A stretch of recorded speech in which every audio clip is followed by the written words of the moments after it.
GD का 11 फरवरी 2019 shift 1 का GK का पूरा पेपर डिस्कस करेंगे। इससे पहले मैंने आप लोग के साथ में जीडी का हिंदी का पेपर आपको सॉल्व करवाया था और अब हम लोग इस शिफ्ट का जो है जीके का पूरा पेपर आप लोग के साथ डिस्कस करने वाले हैं। तो जीके में 25 में पूरे 25 क्वेश्चन आप लोग के साथ डिस्कस करने वाले, देखेंगे कि किस तरीके से क्वेश्चंस आप लोग की परीक्षा में पूछे जाते हैं और अगर मान लीजिए आपके सामने ऐसा पेपर आ जाता है तो आप लोग इसमें से कितने प्रश्नों को सही कर पाएंगे। तो पूरी क्लास को एंड तक देखिएगा और अगर ये क्लास आपको इंपॉर्टेंट लगती है, हेल्पफुल लगती है तो क्लास को लाइक कीजिएगा, क्लास को शेयर कीजिएगा, मिलकर आप लोग सपोर्ट कीजिएगा। तो चलिए दोस्तों, बिना किसी देरी के क्लास को शुरू करेंगे क्योंकि क्लास बहुत इंटरेस्टिंग होने वाली है, बहुत मज़ा आने वाला है। और बिल्कुल एंड तक क्लास को देखिएगा, समझिएगा कि कितना आपको आज की क्लास में समझ में आता है, कितना आपको याद है, कितना नहीं याद है, कितने नंबर ला पाएंगे, कितने नंबर कटेंगे इसमें से। आइए देखते हैं। तो पहला क्वेश्चन आपके सामने आपको दिया गया है, आइए देखते हैं। बड़ा ही मजेदार क्वेश्चन है। निम्नलिखित में से कौन से स्थल पर 1920 में भारतीय राष्ट्रीय कांग्रेस की बैठक हुई थी। दोस्तों ये बात है 1920 की। अगर हम बात करेंगे भारतीय राष्ट्रीय कांग्रेस की बैठक की, तो इसकी बैठक की गई थी नागपुर महाराष्ट्र में। तो नागपुर महाराष्ट्र में की गई थी। और अगर पेपर में क्वेश्चन आता है इसकी अध्यक्षता किसने की थी, तो इसकी अध्यक्षता की थी आप लोग के सी विजय राघवाचारी जी ने की थी। आप याद रखेंगे, ठीक ना, विजय राघवाचारी जी ने। नोट करेंगे आप लोग, काफी इंपॉर्टेंट क्वेश्चन आपके लिए है। विजय राघवाचारी जी ने इसकी अध्यक्षता की थी। चलिए अब लेकर चलते हैं आपको आगे। हमारा जो अगला क्वेश्चन आपके सामने आपको दिया गया है, इसको देखिए। नेक्स्ट क्वेश्चन की बात करेंगे, ध्यान दीजिएगा आप लोग। भारत देश का सबसे छोटा राज्य कौन सा है। ओके, या मैं क्या डॉक्टर हूँ। आप लोग ये कहते सर मुझे नींद आती है, कोई कहता है मुझे भूख लगती है, कोई कहता हम प्यार में पागल हो गए। भाई टीचर है, आप लोग को पढ़ा ही सकता है, बाकी अपना इलाज कराओ जाकर। जिसको नींद ज़्यादा आ रही है, भूख ज़्यादा लग रही है या भूख नहीं लग रही, तो जाकर डॉक्टर को दिखाओ आप लोग, ठीक है ना। तो देखिए क्वेश्चन में आप लोग को बता सकता हूँ किस तरीके से क्वेश्चंस आप लोग के पेपर में आए हैं, आपको क्या क्या पढ़ना है, कौन से टॉपिक आपके लिए इंपॉर्टेंट है, कैसे आपका सिलेक्शन होगा, ये सब चीज़ें आप लोग को बता सकते हैं। बाकी डॉक्टर थोड़ी ना है आप लोग को जो ट्रीटमेंट देंगे आपको, ठीक है ना। पता नहीं कैसी कैसी बातें आप लोग करते हैं। देखिए भारत देश का सबसे छोटा राज्य कौन सा है, इसको बताइए। सिक्किम, त्रिपुरा, पंजाब या फिर गोवा। तो दोस्तों क्षेत्रफल की दृष्टि से भारत का सबसे छोटा राज्य गोवा है और इसका क्षेत्रफल जो है आप लोग का 3702 वर्ग किलोमीटर है। और जनसंख्या की दृष्टि से सबसे छोटा राज्य सिक्किम है। तो क्षेत्रफल की अगर हम बात करेंगे तो आपका गोवा है और जो सिक्किम है ये जनसंख्या के हिसाब से सबसे छोटा राज्य है। ध्यान देंगे आप लोग, ये जो है जनसंख्या की दृष्टि से सबसे छोटा राज्य आप लोग का जो है वो सिक्किम है और ये जो है आप लोग का क्षेत्रफल के अकॉर्डिंग जो सबसे छोटा राज्य है, ठीक है ना। चलिए अब बढ़ेंगे आगे। अगला क्वेश्चन आपके सामने आपको दिया गया है, इसको देखिए। नेक्स्ट क्वेश्चन की बात करेंगे, वेरी इंपॉर्टेंट क्वेश्चन। भारतीय जनतंत्र में संदर्भ में निम्नलिखित में से कौन सा सही नहीं है। दोस्तों अब आप लोग बताइए, एक बहुत ही इंपॉर्टेंट क्वेश्चन आपके सामने आपको दिया गया है, ध्यान से पढ़ेंगे। भारतीय जनतंत्र के संदर्भ में निम्नलिखित में से कौन सा कथन सही है। Option A, option B, option C, option D. देखिए दोस्तों, भारतीय जनतंत्र में लोगों को अपने प्रतिनिधियों को चुनने की अनुमति देता है। जी हाँ दोस्तों, अगर हम बात करेंगे जनतंत्र का मतलब ही दोस्तों क्या होता है, इसका मतलब ही दोस्तों यहाँ पर ये होता है कि लोगों को जो उनके प्रतिनिधि होते हैं उनको चुनने का ये इसको मौका देता है, अनुमति देता है। तो आपका राइट आंसर हो जाना चाहिए ऑप्शन नंबर सी आ जाएगा। एक किताब है आपकी इंडिया 2020, ये किताब किसके द्वारा लिखी गई थी। तो मेरे सभी प्यारे मित्रों आप लोग बताएंगे, एक किताब है इंडिया 2020। ये किताब है इंडिया 2020, भारत के जो हमारे पूर्व राष्ट्रपति एवं भारत में मिसाइल प्रौद्योगिकी के जनक डॉक्टर APJ अब्दुल कलाम द्वारा लिखी गई है। तो आपका राइट आंसर क्या हो जाएगा। वेरी गुड आफ्टरनून, कैसे हैं आप लोग। उम्मीद करता हूं कि आप लोग अच्छे होंगे। नहीं भैया, हम आप लोगों को कैसे भूल सकते हैं। ओके, आप तो BSA परिवार का एक हिस्सा हो, तो बस ध्यान से पढ़ते रहिए, मेहनत करते रहिए। आपका राइट आंसर हो जाएगा doctor APJ Abdul Kalam, missile man of India. तो आपका राइट आंसर हो जाएगा इंडिया 2020 लिखी गई है डॉक्टर APJ अब्दुल कलाम जी के द्वारा। अब बढ़ेंगे आगे। हमारा अगला क्वेश्चन आपके सामने है। जिन जेकस एक प्रसिद्ध थे चिंतक, सम्राट, चित्रकार या चिकित्सक। तो जो लोग क्लास में बिल्कुल अभी अभी जुड़े हैं, क्लास को लाइक कीजिएगा, क्लास को शेयर कीजिएगा, मिलकर आप लोग सपोर्ट कीजिएगा अगर आपको क्लास पसंद आती है। जिन जेकस रूसो नाम है इनका। जिन जेकस रूसो की गणना पश्चिमी युग के प्रवर्तक विचारकों में की जाती है। तो आपका राइट आंसर क्या हो जाएगा, ध्यान देंगे आप लोग। इनकी जो गणना है पश्चिम युग के प्रवर्तक विचारकों में की जाती है। तो ऐसे में आप लोग का राइट आंसर क्या हो जाएगा, आइए आपको बताते हैं। इंपॉर्टेंट क्वेश्चन आपके सामने है। तो चिंतक हो जाएगा आपका या विचारक हो जाएगा। थिंकर मतलब होता है आप लोग का विचारक। तो इनकी गणना जो है विचारकों में की जाती है, इसलिए आपका राइट आंसर हो जाएगा ऑप्शन नंबर ए आएगा। बिल्कुल आपका राइट आंसर है। समझ में आ रहा है आप लोग को।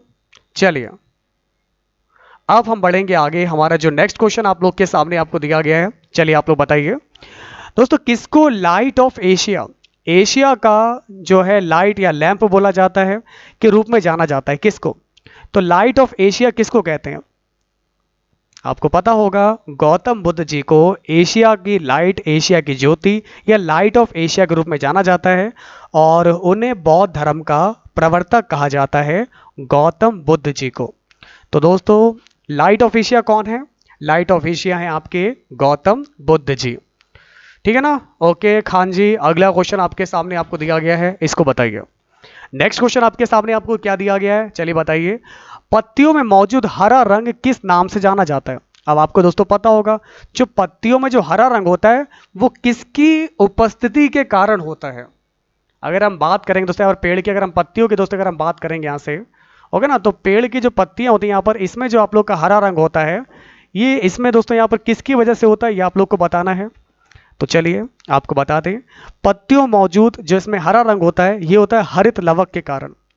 हरित लवक बोल सकते हैं आप लोग इसको, या फिर आप लोग बोल सकते हैं क्लोरोफिल की उपस्थिति के कारण।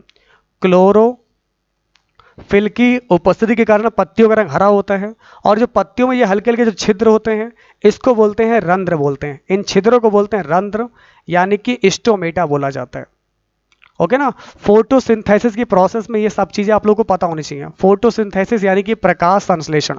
तो अगर आपका आंसर यहां से आ रहा है क्लोरोफिल, बिल्कुल राइट होगा। वेरी गुड क्लास, बहुत बढ़िया कर रहे हैं आप लोग। अब लेकर चलते हैं आपको आगे। अगला क्वेश्चन आपके सामने आपको दिया गया है, तमिलनाडु की प्रख्यात शास्त्रीय नृत्य शैली कौन सी है? देखिए दोस्तों, भरतनाट्यम तमिलनाडु का है और ये भरत मुनि के नाट्य शास्त्र पर आधारित है। वर्तमान समय में इस नृत्य शैली का मुख्य रूप से महिलाओं के द्वारा अभ्यास किया जाता है और इस नृत्य शैली को प्रेरणा स्रोत चिदम्बरम के प्राचीन मंदिर की, ठीक ना, अगर हम बात करेंगे यहाँ की मूर्तियों से मिला। जो आपका चिदम्बरम का जो प्राचीन मंदिर है उनकी मूर्तियों से मिला है। तो आपका राइट आंसर क्या हो जाएगा, ध्यान देंगे आप लोग, भरतनाट्यम। ओके ना? तो कथकली केरल का है, कथक यूपी, याद रखेंगे आप लोग। अब लेकर चलते हैं आपको और आगे। हमारा जो नेक्स्ट क्वेश्चन आप लोग को दिया गया है इसको बताइए दोस्तों, बेस्टिल जेल पर जनता के हमले ने कौन सी घटना को जन्म दिया? एक काफी इंपॉर्टेंट क्वेश्चन है। कोई दिक्कत नहीं, कोई टेंशन, कोई परेशानी नहीं, आप लेट हो गए। अच्छा, लेट होने वाले लेट तो हो ही जाते हैं, तो इसका एक ही इलाज है, डॉक्टर नहीं लेकिन इलाज यही है कि अब लेट आ ही गए हो तो जहाँ से मैं पढ़ा रहा हूँ यहाँ से पढ़िए, और जब क्लास ख़त्म हो जाए तो इससे पहले की जो क्लास थी जो मैंने पढ़ाया है वो ज़रूर देख लीजिएगा। बाकी अभी आप आगे बढ़िए और हर एक क्वेश्चन को समझिए। जब क्लास कंप्लीट हो जाए तो फिर से यहीं से आप बैक जाइएगा और पूरी क्लास को शुरू से देखिएगा। चलिए दोस्तों, बेस्टिल जेल पर जनता के हमले ने कौन सी घटना को जन्म दिया था? फ्रांस की क्रांति, फॉल ऑफ जार्स, सोवियत संघ का विघटन, रूसी क्रांति। हाँ तो दोस्तों, बेस्टिल जेल पर जनता के हमले ने फ्रांस की क्रांति को जन्म दिया और कहते हैं दोस्तों कि फ्रांस की जो क्रांति थी इसकी शुरुआत होती है 1789 से, 1789 ईस्वी में इसकी शुरुआत होती है फ्रांस की क्रांति की। ये बहुत इंपॉर्टेंट क्वेश्चन है। तो आपका राइट आंसर हो जाएगा, ये आपका हो जाएगा ऑप्शन नंबर ए हो जाएगा, कुचिपुड़ी आंध्र प्रदेश। बहुत बढ़िया, बहुत बढ़िया कह रहे हैं आप। अब बढ़ेंगे आगे। अगला क्वेश्चन आपके सामने आपको दिया गया है, इसको बताइए, नमक का रासायनिक नाम क्या होता है? अच्छा, नमक का सूत्र पता है आपको? नमक का सूत्र बचपन से पढ़ रहे हैं हम लोग, NaCl, जहां पर Na क्या है, सोडियम है, और Cl क्या है आपका, ये क्लोराइड है, सोडियम क्लोराइड इसको बोलते हैं। नमक का रासायनिक नाम होता है सोडियम क्लोराइड आता है। भाई क्लास में इतने सारे लोग होते हुए भी अभी तक क्लास को आपने लाइक नहीं किया है, शेयर नहीं किया है, इसका मतलब ये आपकी क्लास नहीं है। BSA क्लास आपकी क्लास नहीं है, आपको अपने BSA क्लास से प्यार नहीं है। अगर आप अपनी क्लास को सपोर्ट करना चाहते हैं तो भाई दिखता ही नहीं मुझे यहाँ पर। अगर यही आप लोगों को क्लास अगर पसंद आए तो यहाँ पर 1000 2000 10,000 लोग आने में टाइम नहीं लगेगा। आप लोग क्लास को शेयर किया कीजिए। अगर आपको पसंद आती है हमारी क्लासेस, ये आपकी क्लास है, तो आप लाइक किया कीजिए, शेयर किया कीजिए। चलिए दोस्तों, तो आपका यहाँ पर राइट आंसर क्या हो जाएगा? सोडियम क्लोराइड बोलते हैं इसको। बहुत आसान क्वेश्चन था ये। अब नॉमिनल जीडीपी के आधार पर भारत 2018 में दुनिया की कौन से नंबर की सबसे बड़ी अर्थव्यवस्था थी? तो दोस्तों, नॉमिनल जीडीपी के आधार पर बात करेंगे, भारत में 2018 में विश्व की 7वीं सबसे बड़ी अर्थव्यवस्था थी, जबकि अंतर्राष्ट्रीय मुद्रा कोष की ताजा वर्ल्ड इकोनॉमिक आउटलुक के मुताबिक भारतीय अर्थव्यवस्था अब दुनिया की 6ठी बड़ी अर्थव्यवस्था है। तो इसमें आपका 7वें नंबर पे थी। ओके, अब लेकर चलते हैं आपको आगे। हमारा अगला क्वेश्चन आप लोग के सामने आपको दिया गया है, इसको बताइए। निम्नलिखित में से कौन सा अंतःस्रावी तंत्र का हिस्सा नहीं है? साइंस आती है पेपर में, ओके ना। अंतःस्रावी ग्रंथि का हिस्सा नहीं है।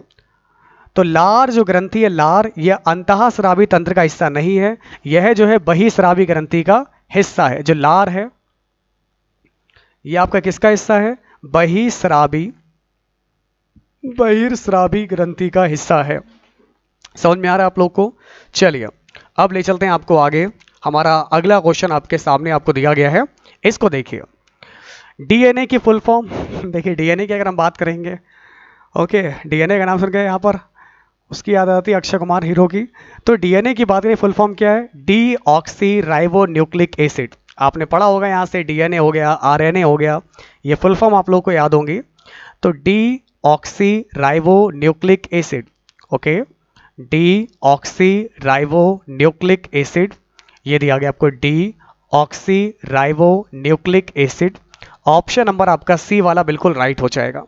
अब ले चलते हैं आपको आगे। अगला क्वेश्चन देखिए, भारत का प्रमुख लौह अयस्क क्षेत्र कौन सा है? बताइए दोस्तों यहां से। बढ़िया क्वेश्चन है एकदम। देखिए, क्लासेस जो मैं आज आपको देने वाला हूं, पता आपको, आप लोग नहीं जानते तो मैं आप लोग को बता दूं। आज जो है हम आप लोग को एमटीएस और जीडी रेस लगवा रहे हैं। रेस जिसे बोलते हैं रेस का घोड़ा। एमटीएस की दोस्तों अब तक मैंने रीजनिंग करवा दी है और अभी मैथ कराई है। जीडी के लिए भी हिंदी करा दी है, जीके करा दी है। इसके बाद जीडी की भी आप लोग की इंग्लिश होगी, ओके ना, मैथ होगी, रीजनिंग होगी। वही एमटीएस की अभी आप लोग की जीके होगी और इंग्लिश होगी। ये सारी क्लास आज कोशिश करेंगे करवा दें। समझ रहे हैं आप लोग? एक एक चीज आपको बताएंगे। तो भारत का एक प्रमुख लौह अयस्क क्षेत्र कौन सा है? तो आपका राइट आंसर क्या हो जाएगा? ध्यान दीजिएगा, इंपॉर्टेंट है। ओडिशा झारखंड क्षेत्र भारत का प्रमुख लौह अयस्क क्षेत्र है। तो आपका राइट आंसर हो जाएगा ओडिशा और झारखंड। तो ध्यान रखेंगे, ओडिशा और झारखंड होगा इस क्वेश्चन का बिल्कुल राइट आंसर। नेक्स्ट क्वेश्चन आपके सामने आपको दिया गया है, इसको बताइए। एक पक्षी है जो शांति का प्रतीक है, कौवा, मोर, उल्लू या कबूतर? तो दोस्तों, कौन सा जो है आप लोग का शांति का प्रतीक है, ये आपको बताना है। इस क्वेश्चन का राइट आंसर क्या हो जाएगा, इसको बताइए।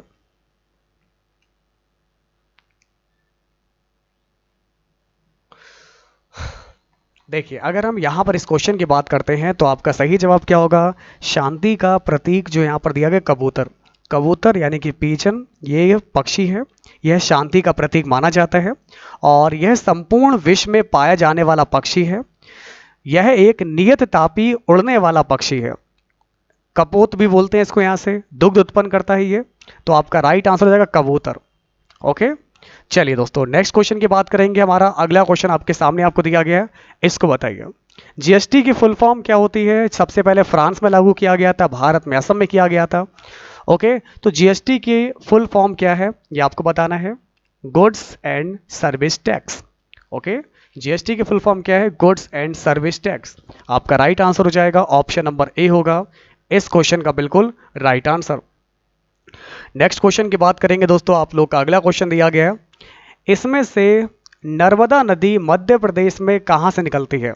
सतपुड़ा पर्वत श्रेणी से, अरावली की पहाड़ियों से, अमरकंटक की पहाड़ियों से या नीलगिरी की पहाड़ियों से?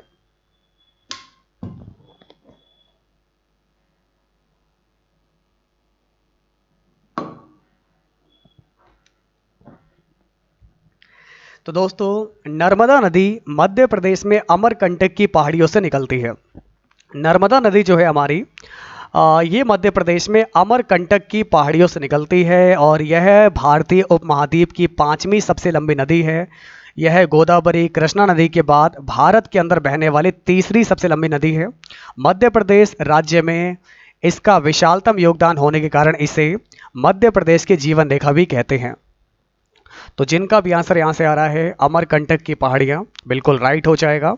नेक्स्ट क्वेश्चन आपके सामने आपको दिया गया, ओलंपिक में रजत पदक जीतने वाली पहली भारतीय महिला कौन थी? ओलंपिक में रजत पदक जीतने वाली पहली भारतीय महिला जिनका नाम है पीबी सिंधु। क्या नाम है दोस्तों यहाँ से इनका नाम है पीबी सिंधु नाम है और यह भारत की ओर से ओलंपिक खेलों में महिला एकल बैडमिंटन का रजत पदक जीतने वाली पहली महिला खिलाड़ी थी। इनका संबंध है बैडमिंटन से। सभी लोग क्लास को लाइक करते चलिएगा, क्लास को शेयर कीजिएगा। बीएससी क्लास आपकी क्लास है, आपके सपनों की, आपके उड़ान की, आपके सपनों को सच करने की क्लास है। तो बस ध्यान से पढ़िए, मेहनत कीजिए, सफलता आपको जरूर मिलेगी।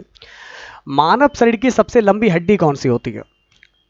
देखिए सबसे छोटी हड्डी होती है स्टेपीज, जो कान के पास होती है। स्टेपीज जो है ये होती है सबसे छोटी हड्डी होती है। और अगर सबसे बड़ी पूछ रहा है तो मानव शरीर की सबसे लंबी हड्डी होती है फीमर। सबसे लंबी हड्डी फीमर होती है, इसको जांघ की हड्डी बोलते हैं। मानव शरीर में टोटल कुल मिलाकर 206 हड्डियां पाई जाती हैं, जिसमें से फीमर जो होती है सबसे बड़ी अस्थि होती है। ओके, ये कौन है भाई क्लास में कह रहा है कबूतर जा भाई जा? हो गया ना? चलो यहाँ पर तो कबूतर भाई कबूतर अंकल जाएंगे नहीं, और अगर आपका पत्र जो है गलत जगह पहुँच गया तो डंडे लाते घूसे सब वहाँ से ट्रांसफ़र होकर वापस आएगा। ठीक है ना? तो ध्यान से पढ़ने का है, मेहनत करने का है, बाकी सारे काम धंधे बंद कर दीजिए, अभी इस सारी चीज़ों को छोड़ दीजिए और अपनी पढ़ाई पर फोकस कर लीजिएगा। नेक्स्ट क्वेश्चन आपके सामने आपको दिया गया है, इसको बताइए दोस्तों। आर्किटेक्चर की जड़ने की तकनीक पिएट्रा ड्यूरा निम्नलिखित में से किस स्मारक में पाई जाती है? इसको बताइए। तो काफ़ी इंपॉर्टेंट क्वेश्चन आप लोग को प्रोवाइड करा रहे हैं, ध्यान से पढ़ेंगे आप लोग। तो आर्किटेक्चर की जड़ने की तकनीक पिएट्रा ड्यूरा ताजमहल में देखने को मिलती है। आपका सही जवाब होगा इस तरीके की जो टेक्निक है ये आपको ताजमहल में देखने को मिलेगी। कहाँ पर? ताजमहल में। नेक्स्ट क्वेश्चन आपके सामने आपको दिया गया है, श्रीलंका में गृह युद्ध कब समाप्त हुआ था? तो मेरे सभी प्यारे मित्रों ध्यान दीजिएगा, श्रीलंका में आपका गृह युद्ध जो है कब समाप्त हुआ था? श्रीलंका में गृह युद्ध की समाप्ति हुई थी 2009 में। ओके, तो ध्यान देंगे 2009 में इस गृह युद्ध की समाप्ति हुई थी और इस गृह युद्ध में काफ़ी संख्या में लोग जो है हताहत हुए थे। तो समाप्ति हो जाती 2009 में। तो आपका राइट आंसर क्या हो जाएगा? 2009 आ जाएगा। नेक्स्ट क्वेश्चन आपके सामने आपको दिया गया, लावड़ी।